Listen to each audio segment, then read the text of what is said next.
গল্পটির নাম হলো ডার্ক রুম। তো আমরা সরাসরি চলে যাই গল্পে। এটি ছিল 2005 সাল। সাদিক নামের একজন তরুণ তার বন্ধুদের সাথে পার্টি করতে ফিরছিল। পথে একটি পুরনো এবং নির্জন বাড়ি ছিল, যেখানে কেউ কখনো যেত না। কিন্তু সেদিন সে সেই বাড়ির পাশ দিয়ে হেঁটে যাচ্ছিল।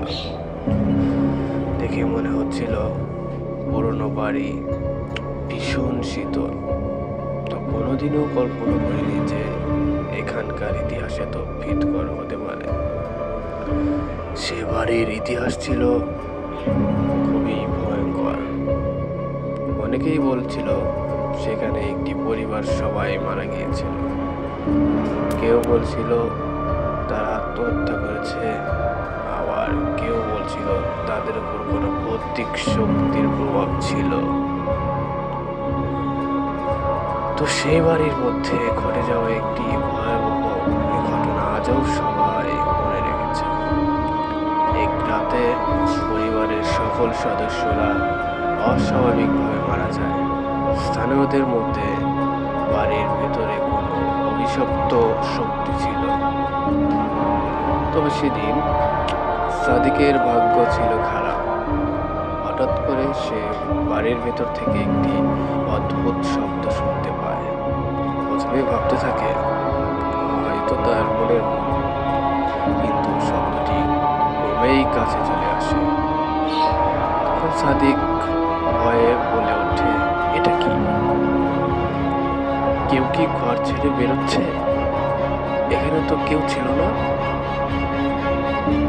সে সেদিকে তাকালো, কিন্তু কিছুই দেখল না। তবে শব্দটা থেমে যায়নি। সাদিক সেখান থেকে বের হয়ে যাওয়ার সিদ্ধান্ত নেয়, কিন্তু হঠাৎ তার পিছন থেকে কিছু একটা তাকে স্পর্শ করে। সে ঘুরে দেখে সেখানে একটি অশরীরী ছায়া দাঁড়িয়ে। সাদিকের গা শিউরে ওঠে। সে কোনো শব্দ বের করতে পারে না। আর তার চোখের সামনে পরিত্যক্ত শৈশবের ছবি ভেসে ওঠে। এটি সেই পরিবারের তারপর একদিন সাদিকের কোনো আর খোঁজ পাওয়া যায়। সেই বাড়ি আবারও বন্ধ হয়ে যায়। স্থানীয়রা বলে মাঝে মাঝে রাতের অন্ধকারে সেখানে এক তরুণীর ছায়া দেখা যায়। তাকে কখনো আর দেখা যায় না। তাহলে